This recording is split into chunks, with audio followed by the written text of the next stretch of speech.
Assalamualaikum warahmatullahi wabarakatuh. Perkenalkan, nama saya Rafi Bagus Mufali dengan NPM 09/2024 090195. Saya adalah mahasiswa dari Jakarta Global University, yang dimana saya akan menjelaskan tentang filsafat Pancasila.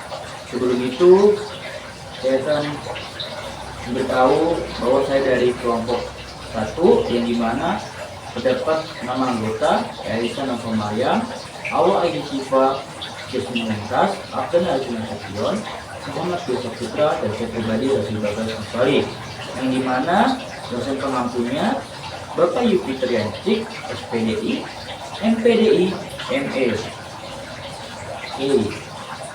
Mari kita awali dengan pertanyaan mendasar. Mengapa sih Pancasila begitu penting bagi kita? Seperti yang kita pahami bersama, Pancasila merupakan dasar negara dan sekaligus pandangan hidup bangsa Indonesia. Apa artinya ini? Sebagai dasar negara, Pancasila adalah fondasi filosofis dan yuridis yang menopang seluruh struktur kenegaraan kita. Ia adalah sumber dari segala sumber hukum yang menjadi pijakan dalam setiap pembuatan undang-undang dan kebijakan publik di Indonesia. Bayangkan loh, sebuah rumah, Pancasila adalah fondasinya yang memastikan rumah itu berdiri kokoh menghadapi berbagai cuaca yang ada. Lebih dari itu, Pancasila juga adalah pandangan hidup bangsa. Ini berarti Pancasila adalah falsafah yang menuntut nilai-nilai etika dan moralitas kita dalam menjalani kehidupan sehari-hari, baik sebagai individu maupun sebagai anggota masyarakat yang kedua. Ia adalah kompas moral kita dalam menghadapi berbagai dilema dan tantangan. Penjelasan kali ini secara khusus tujuan untuk yang pertama, memahami makna filosofis Pancasila secara lebih mendalam, bukan hanya sebagai konsep hafalan, tetapi sebagai sistem nilai hidup. Kedua, mengenali nilai-nilai luhur yang terkandung dalam setiap nilainya dan bagaimana nilai-nilai itu berinteraksi satu sama lain. Yang ketiga, tak kalah penting, menyadari dalam konteks Pancasila di era globalisasi dan tentang modern yang saat ini. Bagaimana Pancasila dapat relevan di tengah biologi, teknologi, informasi, dan budaya asing. Oke, yang pertama itu ada sejarah dan latar belakang Pancasila itu sendiri. Pancasila dirumuskan oleh para pendiri bangsa kita melalui serangkaian bidang penting. Ada 2 badan utama yang berperan besar di sini. Yang pertama ada BPUPKI dengan kepanjangan Badan Pendidik Usaha-Usaha Persatuan Pendidikan Indonesia. BPUPKI dibentuk pada 9 Maret 1945 bertujuan untuk menyelidiki dan merumuskan hal-hal penting yang berkaitan dengan persiapan kemerdekaan Indonesia. Yang kedua, ada PPKI dengan kepanjangan Panitia Persiapan Kemerdekaan Indonesia.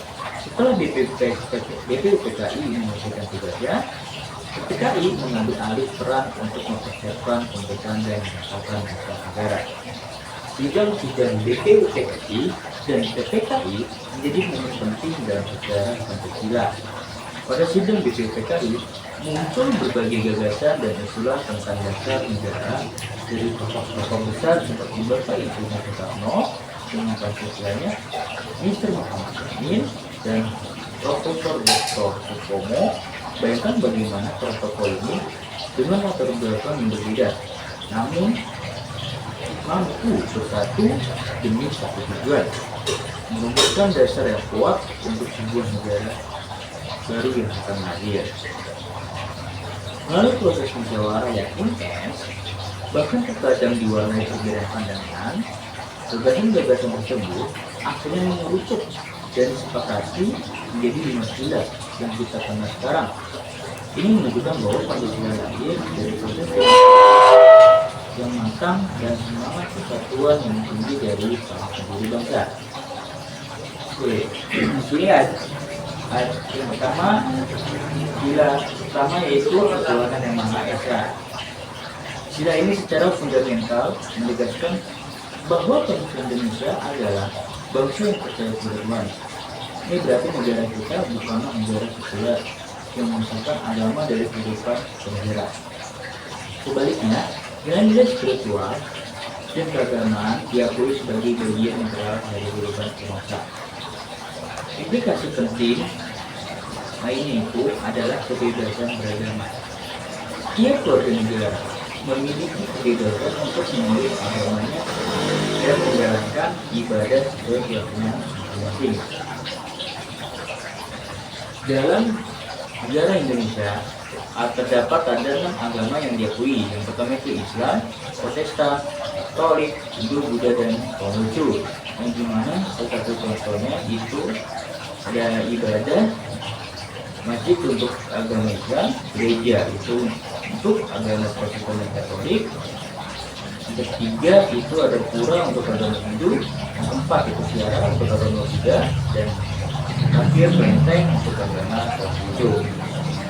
Di mana berdiri berdampingan dan digunakan oleh penganut agama atau kepercayaan masing-masing dengan cara damai. Toleransi antar umat beragama. Keragaman agama di Indonesia adalah sebuah kekayaan loh, bukan perpecahan. Kita diajarkan untuk saling menghormati dan menyatukan perbedaan itu dalam bingkai kesatuan bangsa. Contohnya nih, konkretnya, bagaimana kita menghargai perayaan besar agama lain, tidak mengganggu ibadah mereka, bahkan kadang turut menjaga keamanan saat mereka beribadah loh. Ini adalah wujud nyata dari bagaimana sila pertama mengatur harmoni sosial di tengah pluralitas. Sila ini menghidupi hasrat dan martabat setiap manusia.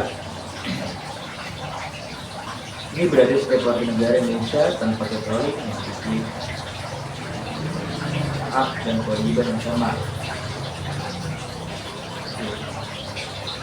Yang kedua itu ada sila kemanusiaan yang adil dan beradab, yang dimana itu sila ini menjunjung tinggi harkat dan martabat setiap manusia.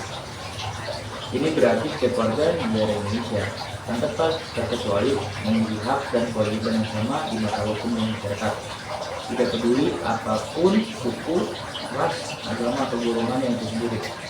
Semua orang memiliki nilai prinsip yang sama dan layak diperlakukan secara hormat. Ini adalah landasan bagi lindungan hak asasi manusia terham di Indonesia. Keadilan dan perlakuan yang adil terhadap semua orang. Keadilan sosial dalam konteks sila itu menjadi dasar bagi terciptanya kehidupan yang harmonis dan berkeadilan. Kita diajarkan untuk tidak bersikap kritis untuk membantu mereka memiliki dan untuk menjunjung tinggi nilai-nilai kemanusiaan dalam setiap interaksi kita. Misalnya nih, bagaimana kita berempati terhadap korban bencana alam tanpa memandang latar belakang mereka adalah salah satu bentuk implementasi dari sila ini. Berikutnya ada sila ketiga, Persatuan Indonesia. Sila ini menegaskan betapa fundamentalnya kesatuan dan kesatuan bagi keberlangsungan bangsa kita. Bangsa Indonesia harus bersatu padu untuk mencapai cita-cita bersama.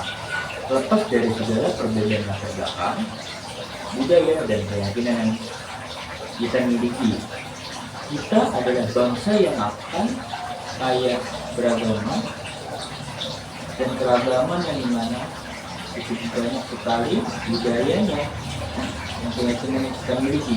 Kita adalah bangsa yang kaya loh, dimana kita juga tidak beda-beda tetapi tetap dua. Ada yang mana kita bilang dari saya ini. Semangat nasionalisme dan cinta tanah air. Setiap warga negara bertanggung jawab untuk menjaga lingkungan yang terdapat keluar dari Indonesia. NKRI ini bukan hanya tugas aparat negara, Tapi juga kita semua juga untuk menciptakan air segala mulai dari menggunakan sebuah palu. Ada budaya daerah yang berkaitan lingkungan hingga berpartisipasi aktif dalam membangun komunitas yang gimana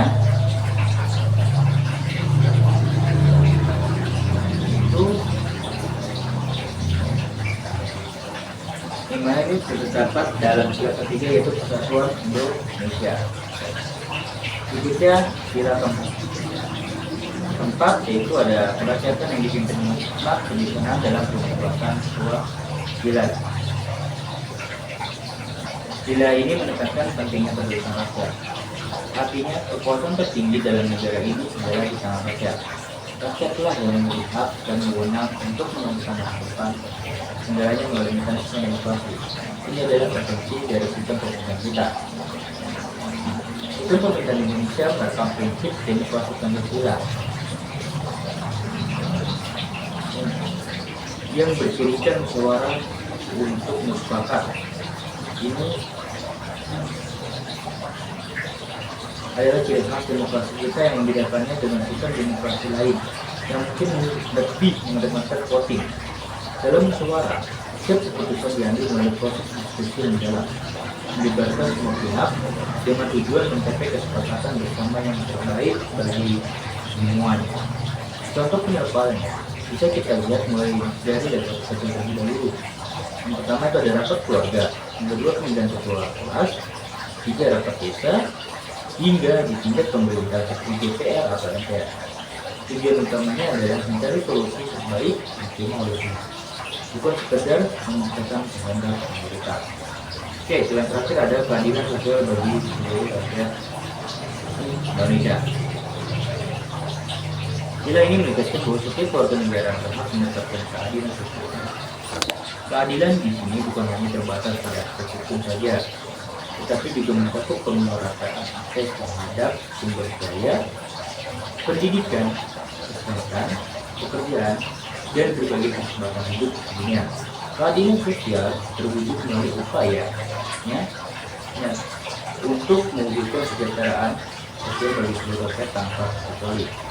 Upaya mewujudkan keadilan sosial ini tercermin dalam berbagai program pembangunan yang dilakukan oleh pemerintah dan juga inisiatif masyarakat. Misalnya nih, program bantuan sosial untuk keluarga tak mampu, pembangunan infrastruktur yang merata juga ke pelosok daerah terpencil, pendidikan gratis atau terjangkau, serta pelayanan kesehatan yang mudah diakses bagi semua. Semua ini adalah langkah konkret untuk memenuhi kesenjangan sosial dan meningkatkan taraf hidup di masyarakat.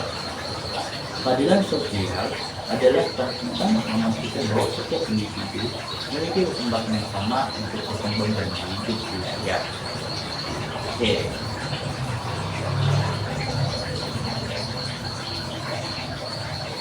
Terus lalu bagaimana implementasinya Pancasila dalam kehidupan berbangsa dan bernegara?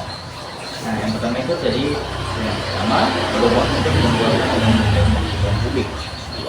Ya, setiap peraturan perundang-undangan yang disusun di negara ini harus selaras dan tidak boleh bertentangan dengan nilai-nilai Pancasila. Pancasila adalah filter moral dan etika bagi hukum kita. Mahkamah Konstitusi misalnya berperan penting dalam menjaga agar setiap undang-undang yang dilakukan bisa menyimpang dari Pancasila. 2. Pancasila memiliki peran yang sangat vital dalam menjaga stabilitas politik dan keamanan nasional. Karena keberagaman yang luar biasa, dengan potensi konflik yang mungkin timbul, Pancasila menjadi perekat satuan yang sangat besar dalam menghadapi berbagai ancaman dan tantangan, baik dalam maupun luar negeri. Dia adalah benteng pertahanan Indonesia. Pancasila mungkin akan sulit bagi kita untuk mempertahankan keutuhan keberagaman NKRI. Lalu apa saja dari pengaruh globalisasi? Yang pertama, pengaruh globalisasi itu sendiri. Pengaruh informasi, budaya dan ideologi dari seluruh dunia begitu jelas masuk ke Indonesia. Munculnya berbagai ideologi asing seperti liberalisme, individualisme, atau bahkan paham-paham hal yang tidak sesuai dengan diri kita dapat mengancam Pancasila sebagai dasar negara. Kita perlu memiliki filter yang kuat, yaitu nilai-nilai Pancasila, untuk menyaring mana yang baik dan mana yang tidak sesuai dengan nilai bangsa. Oke, ancaman dari semua itu sendiri, ideologi ini yang seringkali didasari oleh pemahaman sempit dan intoleran, sangat bertentangan dengan nilai-nilai Pancasila yang menjunjung tinggi toleransi, persatuan dan keberagaman. Ini adalah ancaman serius yang harus kita lawan bersama.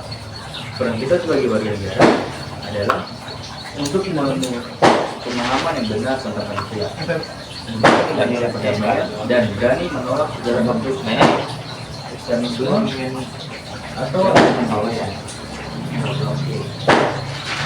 Ini isinya Lalu apa saja sih kesimpulannya dari Pancasila sebagai jati diri bangsa?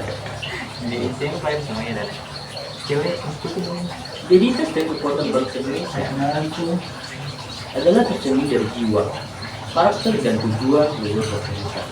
Oleh karena itu, mari kita bersama-sama mulai dari diri sendiri, di lingkungan keluarga, di sekolah, hingga di masyarakat luas, untuk terus-menerus mengamalkan nilai Pancasila dalam setiap aspek kehidupan sehari-hari. Dengan penghayatan dan pengamalan Pancasila yang kuat, kita yakin Indonesia dapat menjadi bangsa yang semakin maju, adil, makmur dan sejahtera sesuai dengan cita-cita para pendiri bangsa kita. Jadi negara bagi diri sendiri, obor bagi sesama, dan kita bagi bangsa. Mari kita jaga dan amalkan Pancasila. Kurang lebihnya, mengimakan. Assalamualaikum warahmatullahi wabarakatuh.